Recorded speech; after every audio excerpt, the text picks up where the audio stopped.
Welcome to episode 17 of Communication Era, a gaming debate podcast where we may not always agree, but if we listen to what one another has to say, maybe we'll be able to fix our communication error. I'm one of your hosts, Cheesy, and the man that is replacing the voice of Mario, John Ebo. How did that happen? Woohoo! Let's go! Man, that was pretty good. I think that's why I got the job. Also, sorry to headphone users because that was probably pretty loud. Yeah, I like the idea of you going into the audition and doing your wahoo and let's go and saying that was pretty good. Like I think, what do you guys think? That was pretty good. It was pretty good. Well, I mean, for context, Nintendo released a statement saying that Charles Martinet, who has been the voice of Mario for forever, right? 30 years. 30 years. He is no longer going to be the voice of Mario. I mean, there's a lot of memes going around that Chris Pratt is now going to be the voice of Mario. Easy. That's an easy joke. But, you know what's interesting?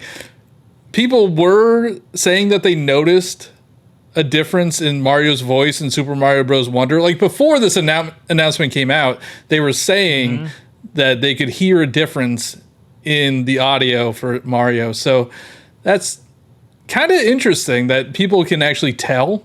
There's a lot of people, like Mario is not that hard of a voice to do. And the pessimist in me makes me think that they don't want to pay Charles Martinet anymore because he's probably too expensive. And they could just get some random Joe off the street who could do similar voiceovers. That's just pessimism. I hope that's not true. True. Yeah, I don't think that's the case because he's now part of the Mario Ambassador program. So like they made up a title. It's the assistant to the regional manager. It's like putting it put him in the corner and be like, you could still be the Mario Ambassador. Like anybody knows what that means. Yeah, I don't know. I mean, I think if there was any kind of bad blood, he wouldn't have to accept it, right? He could have just walked away.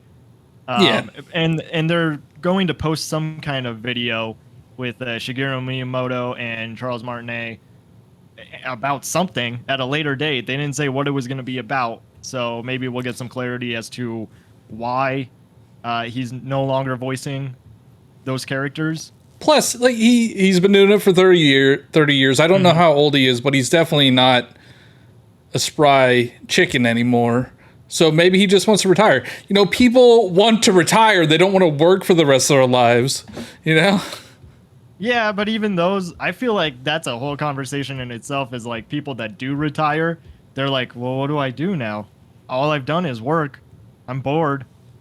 Feel like all right, if you want to get into the capitalistic mindset of you work until you die, I don't want to be that person that works 40 plus hours a week until I'm 75 and then the next day just keel over. You know what I mean? That would be a horrible life.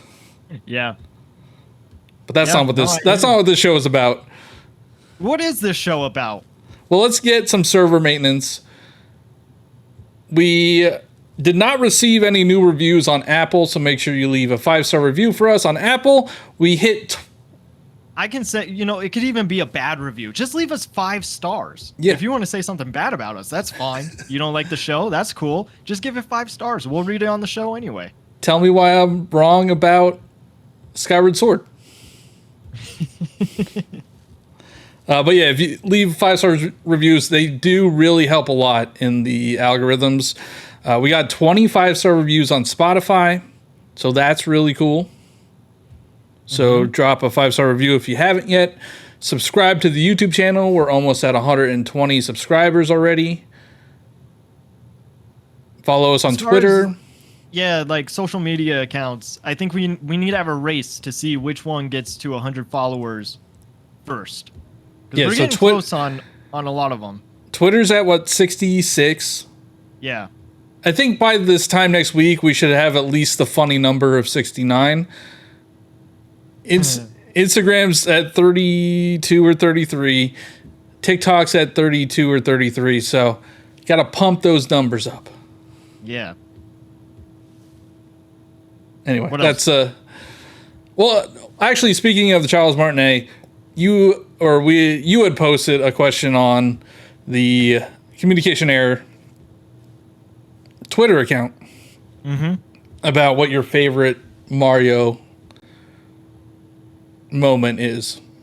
Yeah, are you wanting to hear from the viewers, or are you asking me, or what? I mean, we could give ours here, and then the viewers could or listeners can put their opinions in the comments. Yeah, Or leave some comments, questions. Doesn't have to be gaming related, whatever. For community patch notes, which is next week's episode with N64 Josh of the Nintendo Powercast. So that should be a fun one. yeah, that should be a fun one. I don't remember. When did Mario start speaking? Well, so Mario Teaches Typing was like his first gig, and it was like elongated sentences and stuff like that. Kind of odd. But then Mario 64 was like when he really was like given the iconic quotes of Mario. That one does have good ones, like the wahoo, whoa, like the dying sounds. Like that one, that one's good. That one's good. Yeah. So I didn't grow up with Mario 64, so I think my first memory of like hearing Mario's voice is Mario Party. It's either that or Mario Kart. Okay. Yeah, I just like tune it out. I don't even notice it that much anymore. Like I can't. He doesn't really talk. He just woohoo, let's go. Yeah. I don't know. I saw one account today that was like, man, you guys are acting like Mario gave. Oh yeah, it was RGT. Speeches. Yeah, I saw that one. Yeah. And like I get what he was trying to say, but at the same time, it's like this is a character that means so much to people in such a iconic voice. Like I can think of like Mario, Mickey Mouse, SpongeBob, and I'm sure there's like others, but like those are voices that you don't forget, and they brought so much life to the character. And I think it's incredible that he has this talent in this art form that he's able to do that and bring smiles and joy and memories to families in their home, and like that's truly a gift. Yeah, and he's done other voices. He does Wario, Waluigi. He does Baby Mario, Baby Luigi. So he does them all. So it's pretty impressive, the vocal range that he has. And yeah, he has made an impact on that series, and it is sad to see him hand over the reins to somebody else. And he got lucky too during his audition, because he wasn't even going to go to the audition, and some friend told him about it. And when he got there, they were already like packing up the camera, and he's like, can I please just give me a second of your time and I can audition for this role? And they're like, okay, all right, fine. And just on that, you got lucky. So like, if there's anything to learn from any of this, is to dream big, but also just take chances and risk, because you never know what's going to happen. That's incredible. Yeah. It's pretty cool. Yeah. Before we move on to what our topic is, Johnny, where can people find you? I'm Johnny Bo everywhere: Twitter, Twitch, YouTube, Instagram, TikTok, and the Nintendo Powercast, which we'll be probably talking about this more in length on Thursday. Knowing Josh. Knowing how Josh. Big of a Mario fan he is, and just because it's Nintendo, but Josh is a really big Mario fan, so if you've got Mario questions, make sure to leave them. You can find me on TikTok, Twitter, Twitch, Instagram, YouTube, pretty much everywhere. CheezyC64, CheezyC 64, and Nintendo Powercast. Yeah. Johnny. So we are talking about, now people might get mad because we had a similar topic a couple weeks ago where we talked about how nostalgia may or may not ruin gaming. Now we're talking about old games versus new games, and we're going to try our best to keep nostalgia out of it. Yeah, and like, I think it still is a good topic to go into. Like you said, people might be like rolling their eyes, or might skip this episode. Don't do that. Just listen to what At we least have to listen say. to it for like 60 seconds. Listen to our Mario part of it, even though we're 10 minutes in. Or telling you now. Yeah. At least listen to the Mario part. And then. So, what I like about this conversation is thinking back to when we had AJ from Watch Redirect. If you haven't listened to that episode, go listen to it. It's really good. He brought up the fact that, there are games that just aren't great based on the hardware that they were given at the time and the limitations of the hardware. And so I think there is a conversation for good games versus new games and like which one is better. Do the new games hold up today? Like not hold up, but like are they as much fun as what the old games were, or have we advanced a long way? Yeah, and it's I'm glad we're having Josh on next week because he's old. he's not that old, but he will. He's been he's been playing video games for a long time, probably since the Atari and stuff like that. So yeah, and like arcade days. Yeah. Yeah. So like that's where you start with all this, right? Is like the arcades. Yeah, and I guess where's the cutoff? Like, what's an old game versus a new game? Nowadays? Yeah, like what would you consider an old game? I don't know, man. I mean, I don't like to say it, but I think the Wii is probably considered old, right? I think, not talking retro, talking retro. I think pre-internet era games is old. Post-internet or modern era or whatever. Okay. So wait, when you're talking about internet games, are you talking about like what are you talking about? Because now I'm thinking of like games games. No, Like games Solitaire, that were Minesweeper. No, games that were released during the internet era Okay. versus games that were released pre-internet era. So like, NES or like Atari, arcade, NES, SNES, Sure. PlayStation 1, N64, Game Boy. Yeah. But I would even say like Xbox, I don't know if I would consider them old. Even though They are though. they came out like what, 20 years ago? Xbox? Yeah. Like the first Xbox? Yeah. That was like GameCube days, wasn't it? Yeah, it's like 20 years ago. That's what I mean. I don't know what old is, but I guess we're gonna find out. It's longer because if you think about like the Wii came out in 2006, we're almost in 2026. 3 years? That's not almost. It's almost, man. Stop The way that rushing it. time Stop moves- rushing it. Look, I don't get everything done in a day that I would like to, and it's disappointing. I look at the clock and I'm like, it's already 2:00. It's just Well, I nothing gets guess done. the first question: do you prefer old games or new games? Not going off of nostalgia. God, that's such a hard question because I think about like how DLC It's not that hard. really. I have an easy answer. Well, yours is probably new games. Yeah, I 100% prefer new games from old games But why? because old games, they were designed in a way to be hard, like especially back in the NES era. Like it was still coming off of the arcade, and they're designed to take your money, so they're Yeah, beating the designed recorder. to be difficult.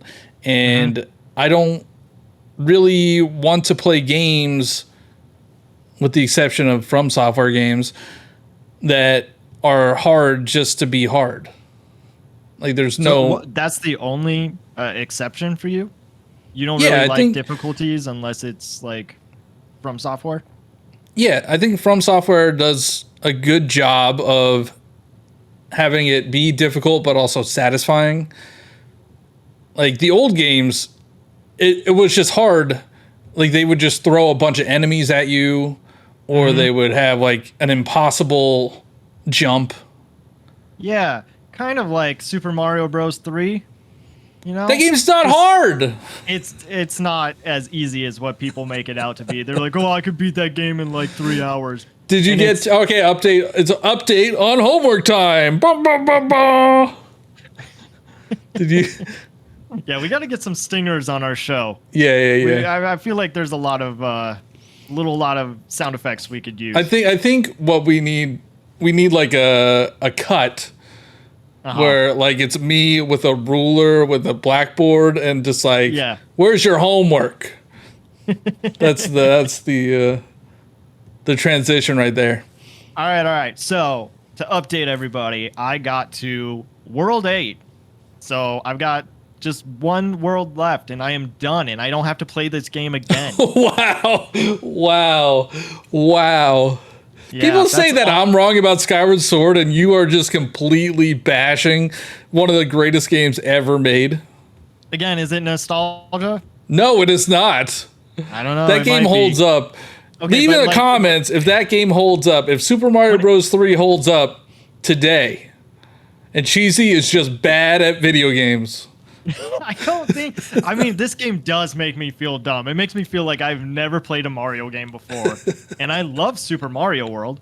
But like with Super Mario Bros. 3, there's so many times where I'm like, okay, I know what to do now, and I'll do the thing, and then an enemy does something completely different than it did last time, and I'm like, what you didn't do that before.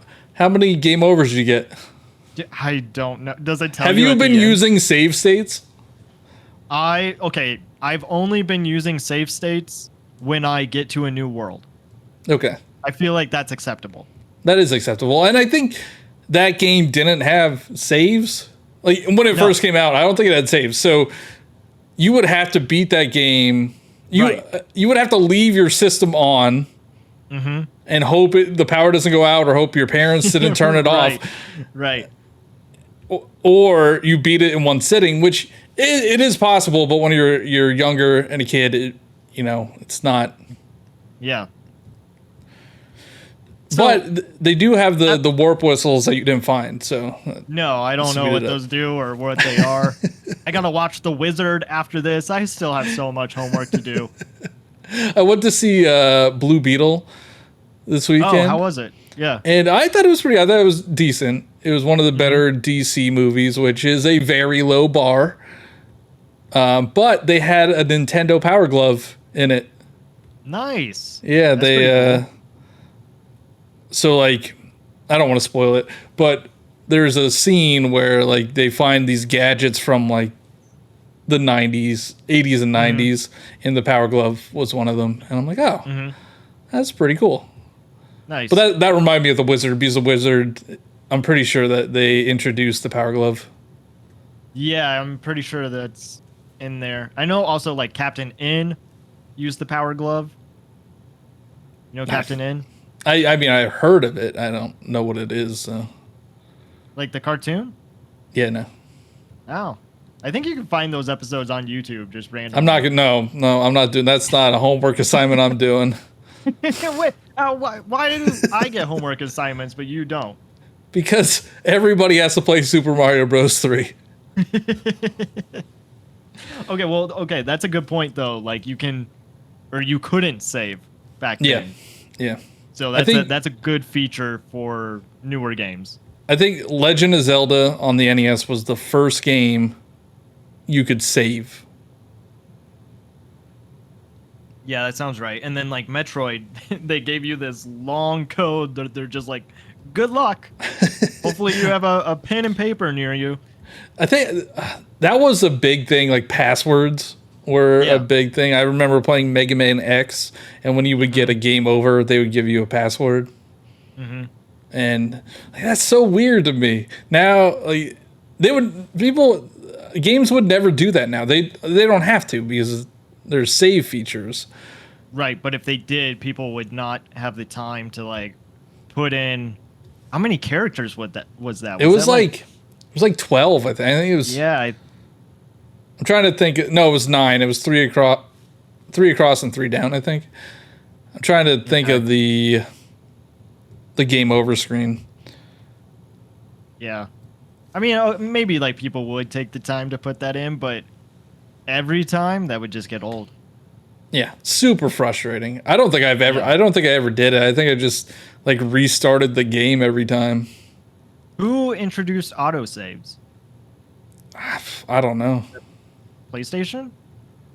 Well, no, PlayStation still had a memory card. Yeah, but that doesn't mean I don't know when. Maybe if there was only a way. What game was the first to use auto saves? Okay. The answer is this is not.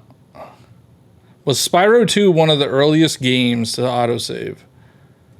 Okay, so Sonic 3 apparently had autosave. Oh, whoa. So back on the Mega Drive. Yeah. So yeah, it's a pretty old feature. Okay. I am still... Well, I guess now Pokemon has it. Yeah, it There's did it for autosaves. the longest time. What was that? That was Sword and Shield that introduced autosave, right? Possibly. It was definitely the Nintendo Switch. Yeah. As for shiny hunting, you would turn it off, which is nice. I'm glad you could turn it off. Mm-hmm. Turn it off and on. That should be a toggle. A lot of games, it's autosave or nothing. Yeah, there's a lot of options now in new games versus what we had with older games, and just customability. That's not a word. Customization. Yeah, I was thinking of like customizing, but also something else. I don't know. Customization of just like making your own character. I always thought that was so cool that you at some point were able to create your own character and play as maybe yourself or maybe just someone that looks completely different as you. And yeah. You know what meme I hate? What meme do you hate? Probably a lot. Oh, I spent 3 hours and I only created a character. Oh. Nobody does that. Nobody does that. That's going to happen in Starfield. Yeah, well, they're going to say that they do it, but no, it's not going to happen. I don't know, man. You don't think that there's people... Think about how much people spend on just, like...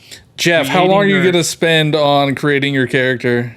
Oh, you know what I did see in Starfield, which I'm sure everybody's going to do this, but they recreated the Millennium Falcon. Oh, that's awesome. Yeah, I'm sure there's a lot that you could do. And all of that is going to take up so much time. No, it's not. No, it's not. People are liars. People are liars. They spend 5 minutes. They do the default setting. Maybe they change the hair color or the eye color, but they don't go into this whole, what's my eyebrow angle or my cheekbone size or my nose width. Like, nobody cares about that. They do eye color, hair, beard, muscle, and tattoos. That's all people care about. And maybe skin tone, stuff like that. But not like all these like you to make a me character. 5 seconds. No, come on. I look like the default me. Like if you take the beard away, I look like the default me. Really? Yes, and it took 5 seconds. People are such liars about that. Character customization takes 2 seconds. But it's fun seeing all the options and all the different possibilities. Yeah, but nobody uses them because it's like, why would I spend so much? I just want to play the game. Why would I spend so much time making a character that probably you're not going to see because it's like over the shoulder or you're going to be wearing equipment all the time? Yeah, maybe to them that is the game. No, I don't believe anybody spends more than 5 minutes in character customization. Wow. Let's prove Johnny wrong on that.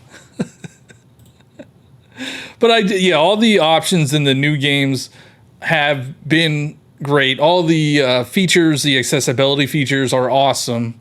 Yeah. We didn't have that back, in the old games, but that's understandable with the limitations. Yeah. But gameplay wise, I still think new games are king.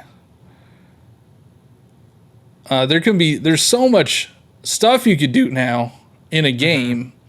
Mm-hmm. Like imagine playing, I don't even know what game. I can't think of a game that has like these very complex systems. Like imagine playing Starfield. You can't do that on an NES.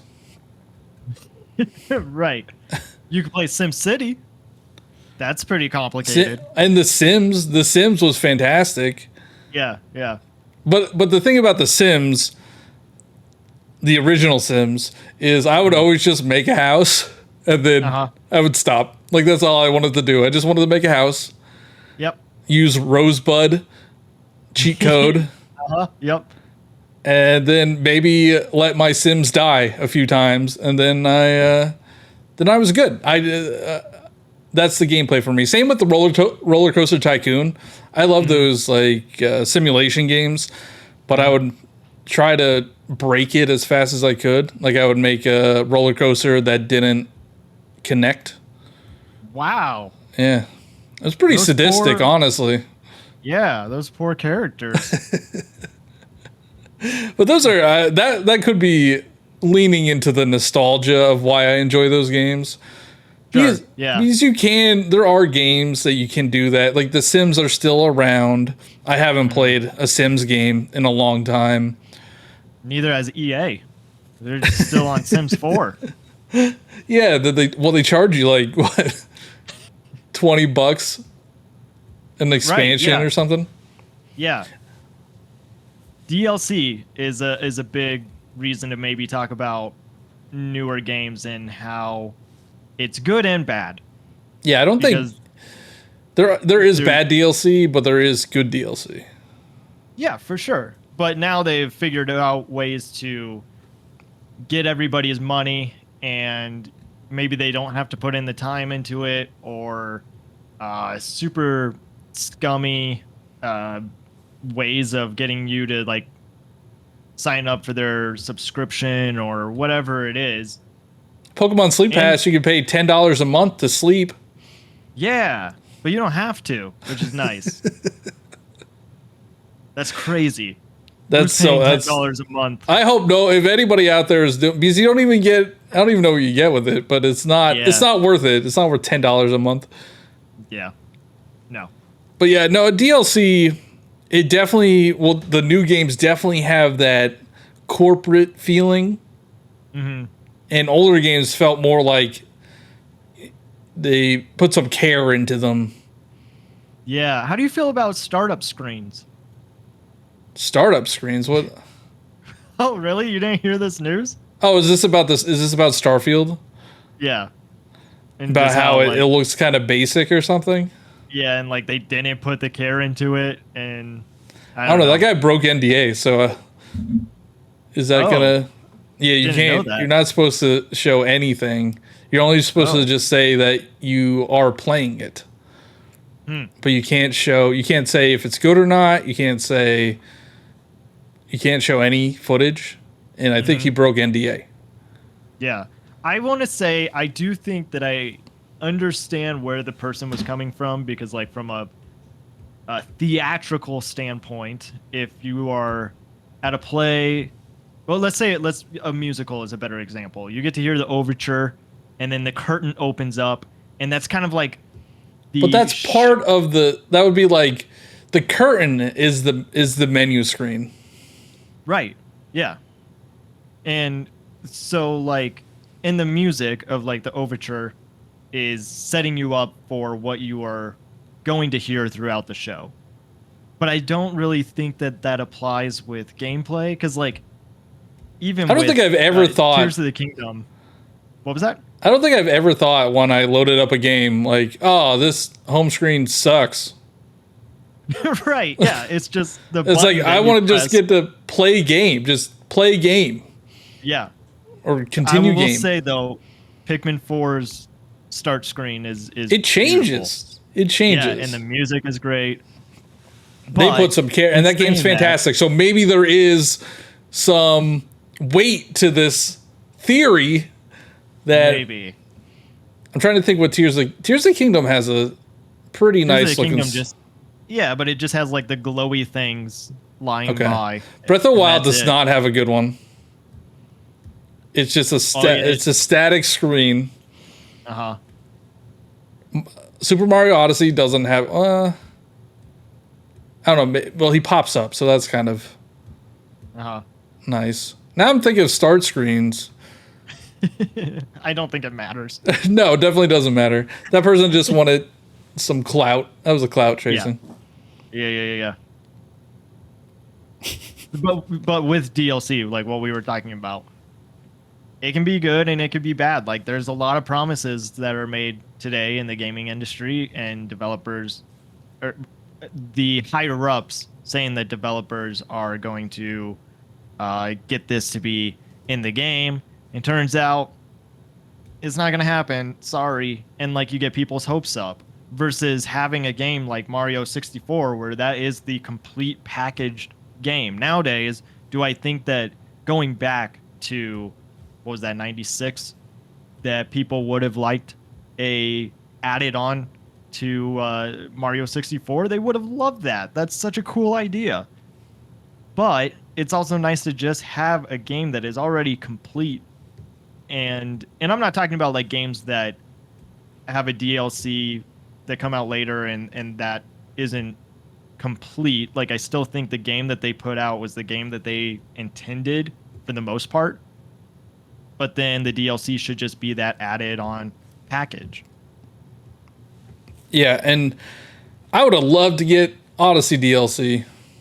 Yeah. But that game is complete. Yeah, but I want more. Sure. And there are. Can you imagine if they added like 5 or 4 new worlds on Super Mario Bros. 3? That would have been cool. I don't think that I would play those worlds. I roll credits on the base game, and I don't need to roll credits on the DLC. Yeah, I mean, I think the new games, we don't play them as much that are not Nintendo. But I did buy Madden. I bought Madden. I get in this weird mood that I want to play Madden right before the football season. Yeah, so that makes sense. Yeah. I bought it, and you got to play a season as the Eagles and go 17-0 and win the Super Bowl, just like it's going to happen this year. But you load it up. You load it up. The first thing that you get prompted to do is to start Ultimate Team, and I don't know if you know what Ultimate Team is, but that's the one with the cards where you have to buy packs of cards. Oh, no, I don't know. So I'm going to be honest. I think the last Madden game that I played was 07, maybe.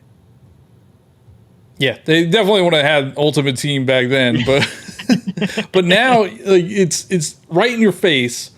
It's everything is trying to get you to buy these packs, and it just feels gross. Same with pretty much all the EA games, all the like lives like FIFA and their other live service games.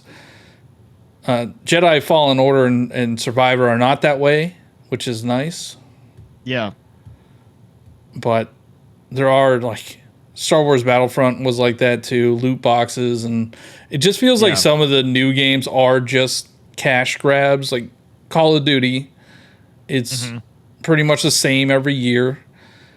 And then they have, like, you have to pay $60, $70, and then there's also battle passes where you pay $10 each. Then there's in-game cosmetics, and it's just like, it's gross. Yeah, I mean, we have to think that the mobile gaming industry is really what like started that, right? And where developers were seeing like, oh, mobile games are taking off. Games like Candy Crush, where you need to buy a life to continue playing, is something that they could do in their base games. Yeah, and they probably got that idea from arcades. Yeah, true. Yeah, like, full circle. Yeah, so you have to put in a quarter to continue. Right. Or yeah, arcade games are gross. Like those are the original microtransactions. Mm-hmm. And they are designed for you to lose. Really interesting to think about that we are back in the arcade days without being in an arcade, right? But Yeah. like seems like the model. Yeah, it's not as bad. Like you could at least play through it. You pretty much could play through a game. Maybe not like Candy Crush and those ones where they had cooldowns and Yeah. lives. But if you buy a game nowadays, you're pretty much, you can play through the whole of the game without having to continue, like pay some money to buy extra lives or anything. Yeah. But that might be coming because now we're getting like a resurgence of single player games, and they're probably like, well, these cost a lot of money to make, but we're only getting $60 up front. How do we make more? Mm-hmm. So. I mean, have we seen that already with Starfield? Like, is there any kind of Starfield? I don't think so. Okay. No, I mean, you could buy like they usually have deluxe versions where you get like XP bonuses or something. Yeah. There's not there's usually multiple versions of games. There's like standard, deluxe, super deluxe. Mm-hmm. Where we didn't have those in old games. It was just here's your $50-$60 and here's your game. Yeah. But like going back to the old games, you have to give them credit for where we're at now. You know, like there was a blueprint for the games that were going to be in the future. But we had to start somewhere. So not talking nostalgia, but just like the fact that those games were built in certain ways and the way that developers had to think about how players might interact with this game and what decisions and choices that they might want to make back then. I don't know how they did that. Yeah. I guess we weren't as in tune with things back then. Like we didn't know. What do you mean? Like we didn't know what was really going on. Like there was no Twitter. You're right. Yeah. So, they would just develop a game and release it. Mm-hmm. And we didn't really know the progress, as opposed to maybe watching E3 or seeing it in a magazine. Right. I mean, a game could have been delayed and we didn't even know it. Yeah, exactly. Now we have delays all the time. Yeah.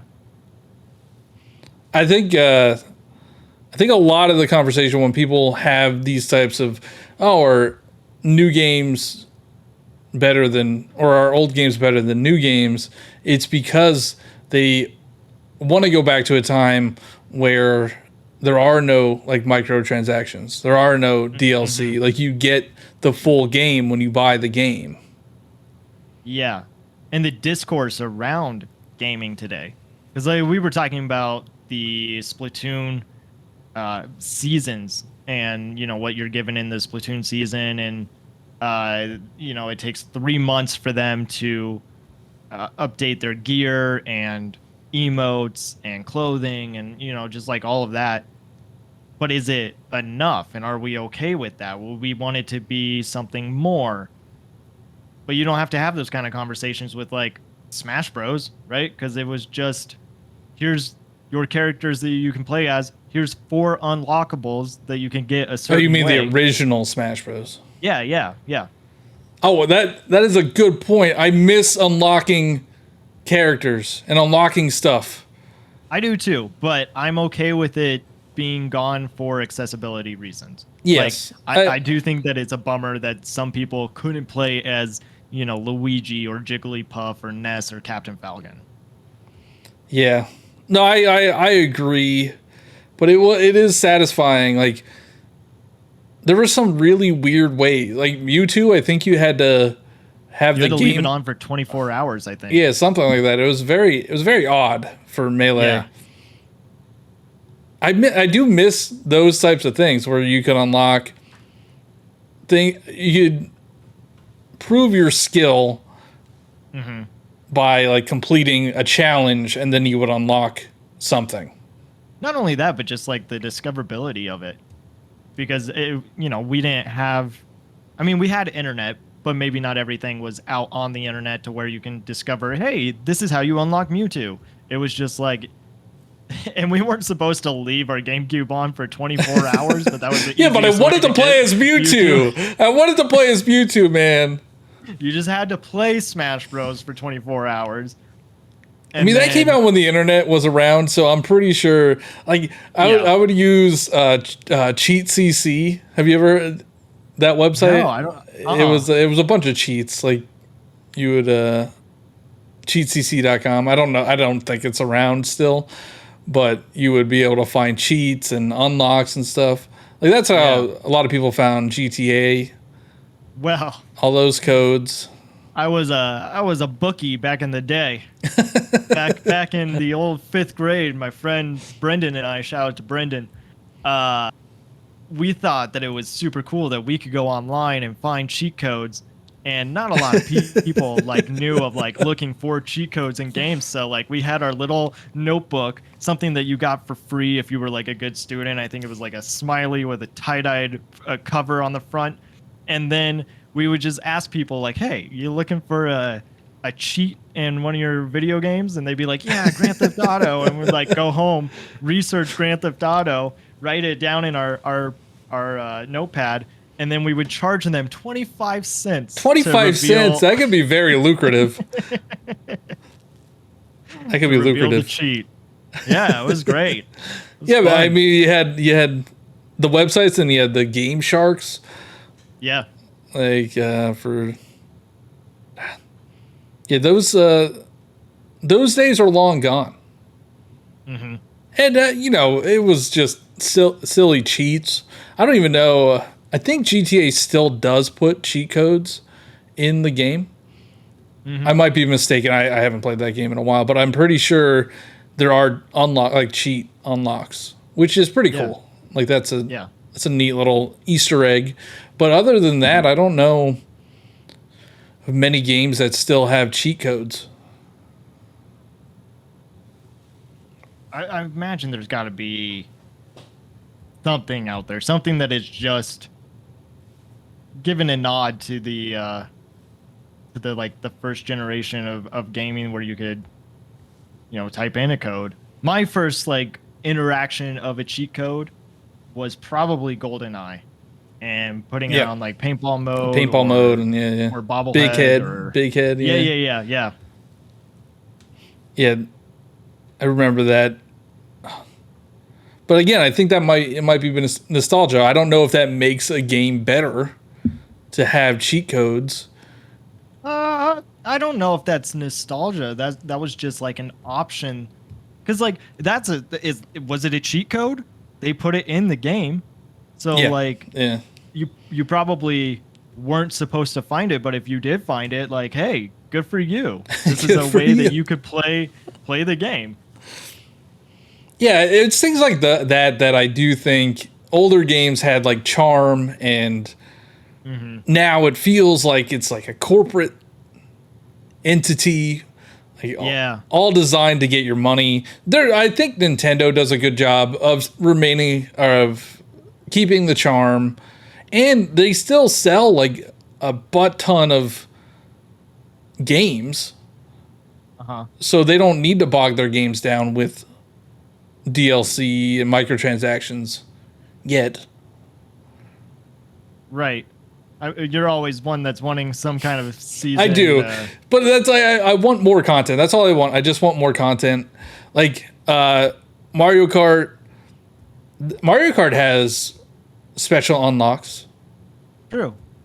But only not that many. Like, it's easy to get 99% of the characters, 99% of the carts, but there's like a couple challenges that you can do that allow you to unlock, like Gold Mario, Gold Wheels, Yeah.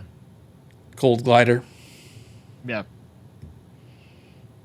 But yeah, that's what I think. The gameplay of new games is better than the gameplay of old games, but the charm of old games is better than a lot of new games. Specifically, like the Activision games, the EA games, the ones that are definitely just for money. Mm-hmm. Like, they're not charming. Like, Fortnite is a little bit charming. Fall Guys is a little bit charming. But Call of Duty is like, all right, here's the same game. We gave you a little reskin. Mm-hmm.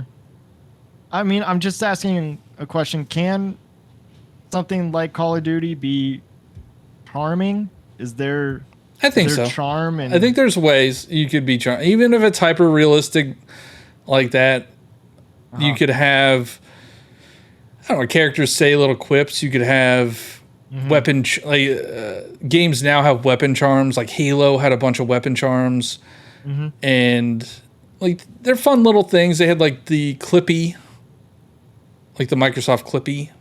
Yep. Was a charm, and Halo is actually really charming. The grunts, they always yell little silly things.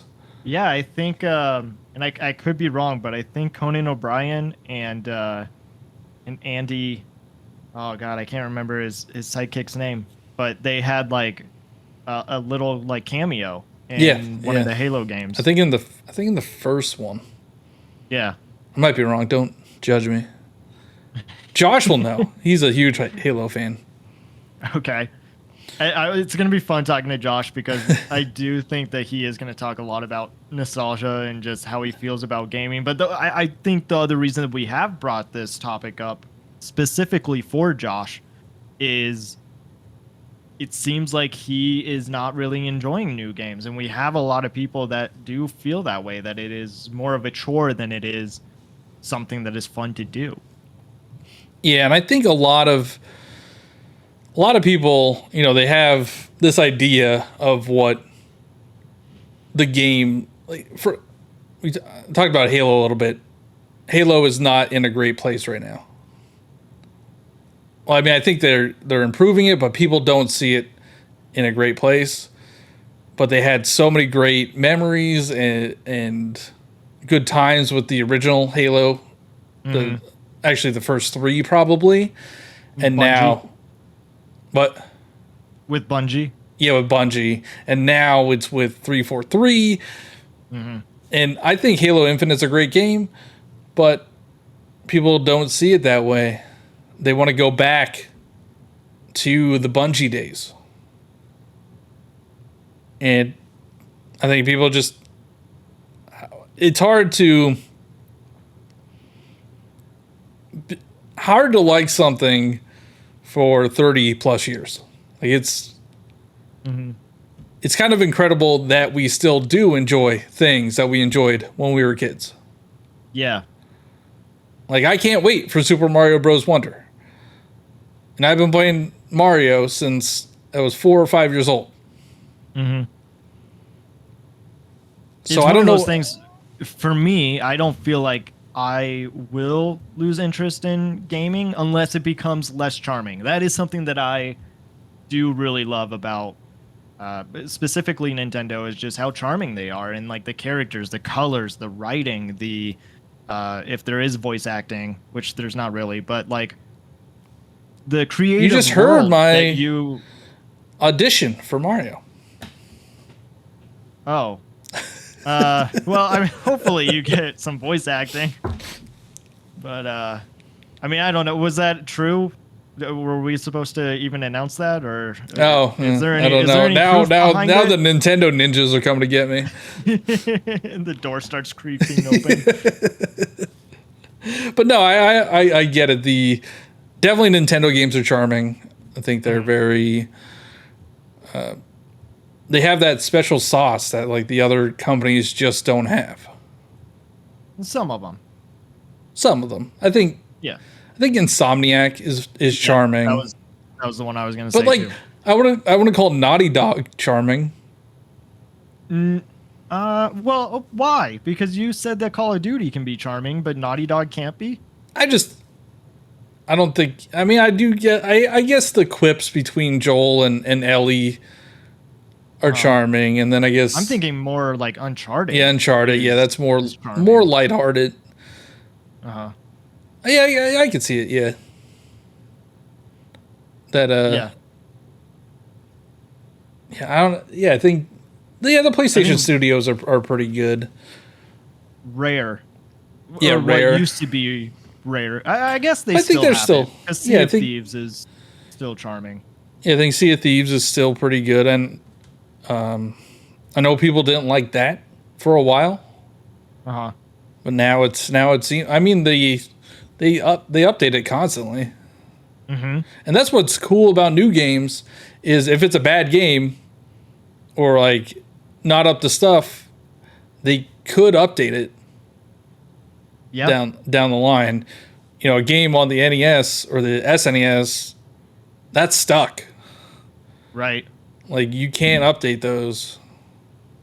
Unless there's a remaster today of that game and maybe change the controls a little bit and there are bad games. I mean, there are bad games now too, but there are bad games back in the day. Like the old licensed games are terrible. Mm-hmm. Yeah, I think the licensed games, like for movies, are always terrible. Mm-hmm. But Cars, man. Cars was a great game. I loved it. Going around Radiator Springs. I thought we were not going to talk about nostalgia goggles. Oh, right. And Struck Productions and Studios, and I really have been trying hard with that because there's a lot of things that I've been watching, and like movies and shows that I want to talk about online, but just can't do it. Wait, why not? I don't, because it's like if you go to the guidelines of like the strike. Oh, okay, never mind. I didn't hear what you said at first. I get it. I get it. Yeah, I know it's. I don't know. Everybody else is talking about it, so I'm like, oh, maybe I don't know what the rules are. There's a strike happening. Okay, here's my thoughts on this movie. That's exactly what they do. Yeah. It's like, come on. Yeah. I don't know. I don't even know how, again, this is another preference thing. I don't know if there are any metrics to decide if an old game is good and a new game is bad. Yeah, because you can't go off of sales. Yeah, like could you do like graphics? New games clearly have better graphics. Right. I mean, that's also subjective, right? People might not like. True. I love pixel graphics. Like I've been playing Vampire Survivors nonstop, and that's no. You were playing it before this podcast. Yeah, but like, I beat the final boss. I beat the final boss. Okay, I beat another game. Did you roll credits? It doesn't really roll credits. It's one of those games that has the credits on the menu. Oh, on the menu. Yeah, so there's not really rolling credits, but it is. I looked it up. It is the final boss. So good for you on your fourth game. What's your third game?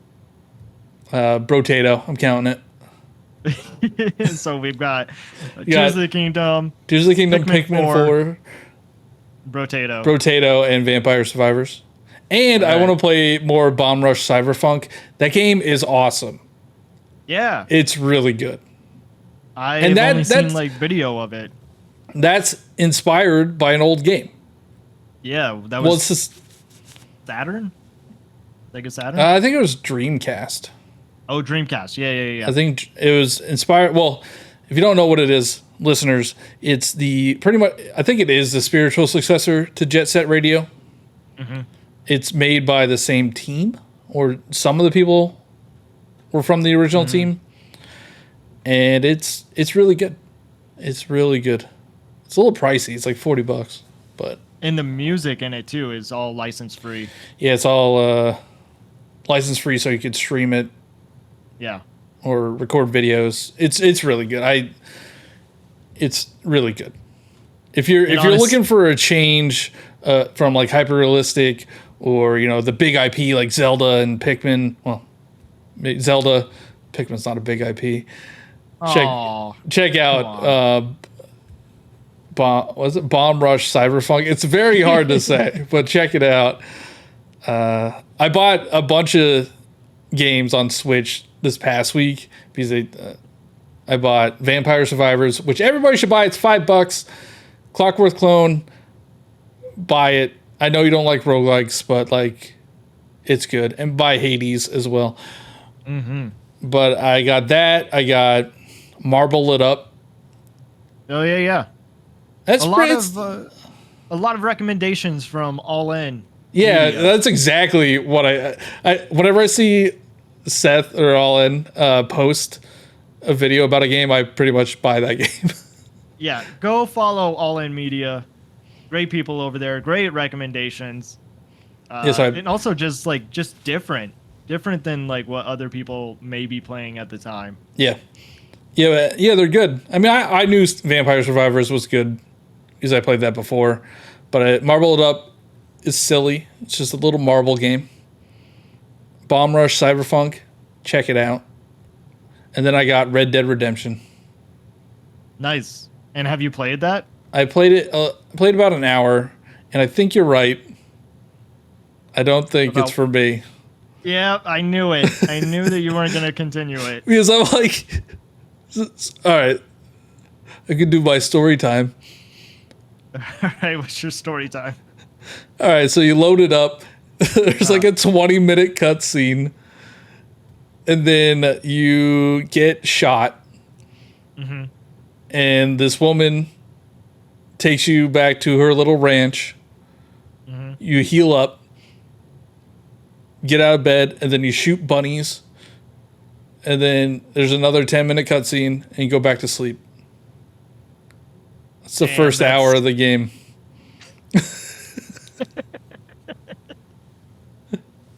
It's a lot of cutscenes. I didn't think it was going to be that many cutscenes. So for you may like older games because they didn't have cutscenes. That's an older game. I don't know. Is that considered older? It's 13 years old. I don't know. Based off of what you were talking about from the beginning of this conversation, it's not. Well, if anybody was wondering, it does run well on the Switch. But I don't think it's for me.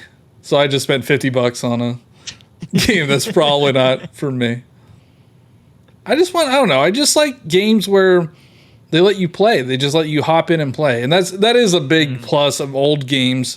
Like, when you think about it, Mario is just one of the greatest tutorials of all time. Yeah, there's an enemy. You got to figure out how to get past it, but then you can just play the game.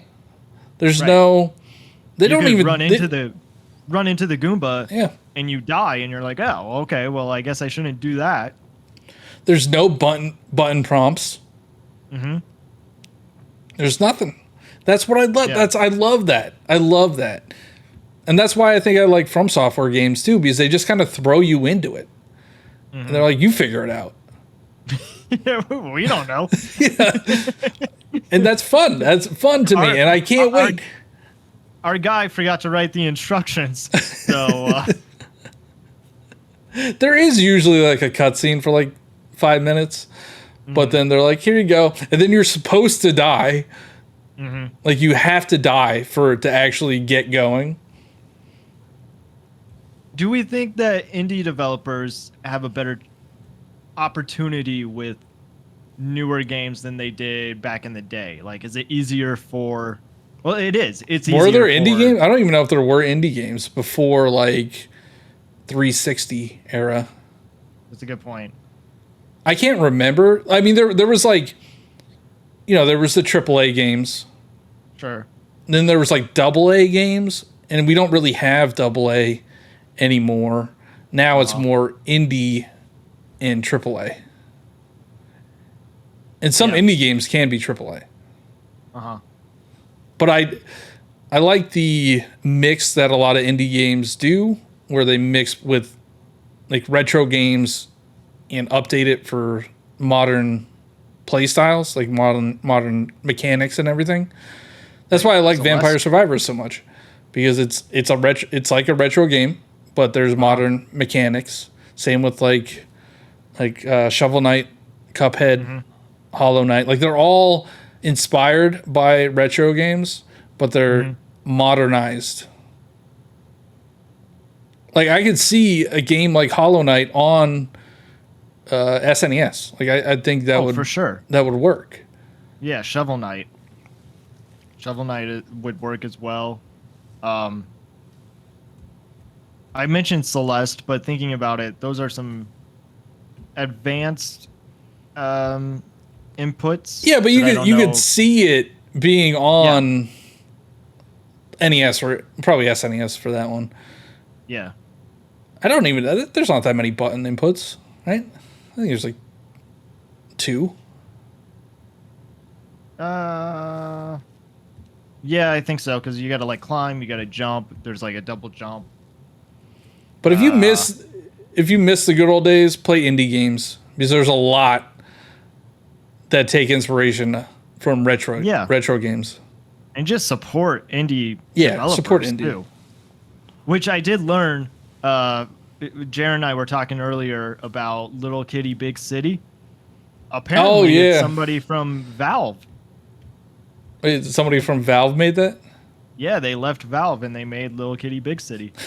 I just like the name. And it's about a cat. Yeah, you get to play as a cat. It seems like kind of Untitled Goose Game. Yeah. But you're a cat. Yeah, there's a lot of good indie games out there. And I think most people don't give them a chance. Because they hear indie game and they're like, nope. Yeah. Blockbuster or nothing. Also want to mention how like we have just a whole new audience that is playing games, and it's really cool to see those that you wouldn't think would be playing games giving it a chance because of just word of mouth. And when everybody, it's like a cliche in the gaming industry, but when everyone is playing, everyone's winning. That's a good quote. We haven't had a quote at the end for a very long time. Yeah, we kind of forgot about that. Yeah, we forgot about that. We forgot about GameFly. But we gotta stop. It's only episode 17. GameFly is a good reason for new games. We are at an hour. I do want to plug one more thing. All right, well, before you plug, like, do you think that we have reached an answer on if older games are better or newer games are better? Like, well, personally, for me, the gameplay of new games is better, but the charm and non-monetization grubby side of old games is better. I think I agree with you on that.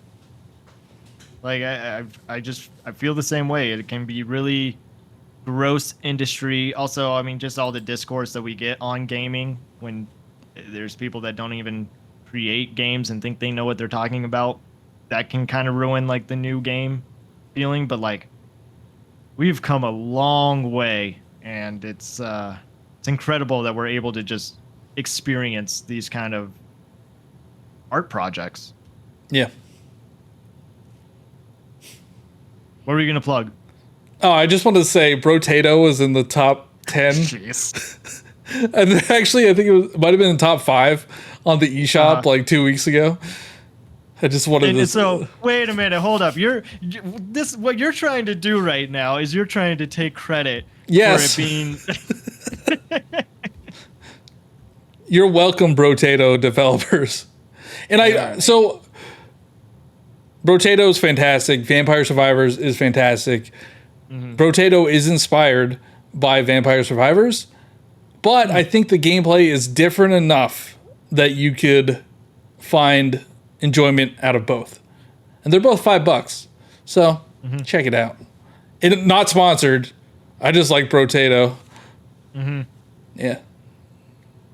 Well, when everybody is playing, everyone's winning. We'll see you next time with N64 Josh.